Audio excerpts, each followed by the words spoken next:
జై Srimannarayana. Welcome to Vedic life. నేను మీ జనార్దనాచార్యులు.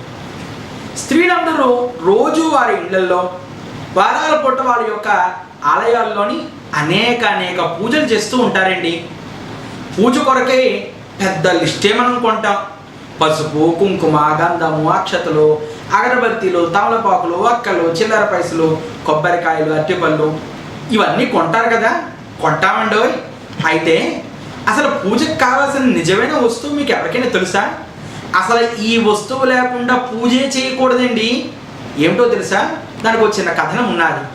పూర్వము కైలాసలోకంలోని రావణ బ్రహ్మ ఆత్మలింగం కోసం తపస్సు చేస్తున్న సమయంలోని శివుడు ఒప్పించి ఆత్మలింగం తీసుకోమంటే గంగ ఉదకము తెచ్చి లింగ పూజలు చేద్దామంటే గంగనున్న చేపకప్ప ఇంగిలంటున్నది లింగ అనుకుంటూ అలా గంగను తెచ్చి అభిషేకం చేద్దామంటే గంగలోని చేపలు కప్పలు ఇంగిలు అంటున్నాయంట. పాలు పోద్దామంటేనేమో లేగదూడేమో పాలుని ఇప్పుడే తాగాని ఎంగిలి అంటుందంట.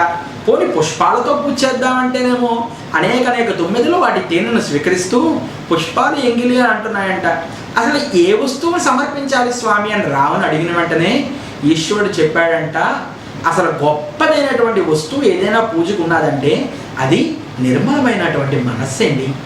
మనస్సు అనే ఒక పదార్థం లేకుండా ఎన్ని పూజలు చేసినా వ్యర్థమే.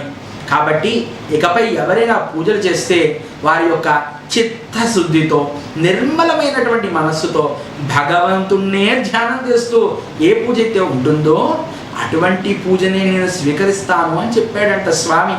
కాబట్టి మనమందరం కూడా మనము పూజ కోసం వస్తువులతో కాకుండా నిర్మలమైన మనస్సుతోని స్వామి పూజ చేద్దాం. జై శ్రీమన్నారాయణ.